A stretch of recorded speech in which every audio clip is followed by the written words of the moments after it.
ዛሬ የምንነጋገረው ከመካንነት ጋር ተያይዞ በማህበረሰባችን ውስጥ ያሉ አሉታዊ አመለካከቶችን ነው። ዶክተር አቤል ተሾመ እባላለሁ። የመካንነትና ስነ ሆርሞን ሕክምና ሰብ ስፔሻሊስት ሐኪም። አንደኛው ማህበረሰባችን የሚያምነው አንድ ጊዜ ልጅ ከወለዱ በኋላ ጥንዶች መካን ሊሆኑ አይችሉም፣ ምክንያቱም ወልደዋል የሚል አመለካከት አለ።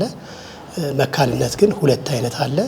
ምንም ሳይወልዱ የሚከሰት መካንነት ፕራይመሪ ኢንፈርቲሊቲ የምንለው፣ ሁለተኛው አይነት ደግሞ ልጅ ከወለዱ በኋላ ሊከሰት የሚችል መካንነት ማለት ነው። ሌላኛው አመለካከት የእርግዝና መከላከያ ዘላቂ የሆነ የመካንነት ችግር ያመጣል ብሎ ማሰብ አለ። ያ ደግሞ ትክክል አይደለም። መከላከያ ጊዜያዊ ከሰውነት ውስጥ እስኪወጣ ድረስ ነው እንጂ መውለድ ላይ ተጽዕኖ ያለው አንድ ጊዜ ከሰውነት ውስጥ ከወጣ በኋላ ዘላቂ የሆነ የመካንነት ችግር ሊከሰት አይችልም ማለት ነው።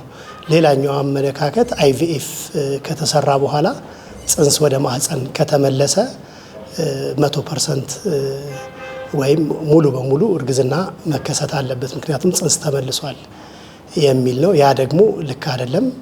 ምክንያቱም ጽንስም ከተመለሰ በኋላ ሁሉ ነገር ጥሩ ሆኖ ራሱ የመሳካት እድሉ እንደ ሴቷ እድሜ፣ እንደተገኘው የእንቁላል መጠን፣ እንደፈጠረው የጽንስ ጥራት እና እንደ እንቁላሉ ጥራት ይወሰናል ማለት ነው። ሌላኛው መካንነት ብዙ ጊዜ የሚከሰት አይደለም ብሎ ማመን ነው። መካንነት በዓለም ላይ በተደረጉ ጥናቶች የዓለም ጤና ድርጅትም ሪፖርት ባደረገው ከ6 ሰዎች አንደኛው ላይ መካንነት ሊከሰት ይችላል። ሌላኛው አመለካከት መካንነት የሴት ችግር ነው፣ የወንድ ችግር አይደለም ብሎ ማመን አለ።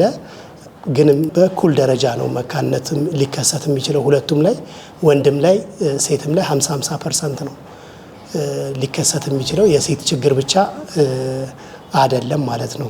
ስለዚህ ለሕክምና ሲመጣ ጥንዶች ናቸው መጥተው ምርመራ ማድረግ ያለባቸው። ሌላኛው ማርገዝ አለመቻል ወይም መካንነት የፈጣሪ ቁጣ ነው፣ እርግማን ነው ብሎ ማመን አለ። ያ ፍጹም ስህተት ነው።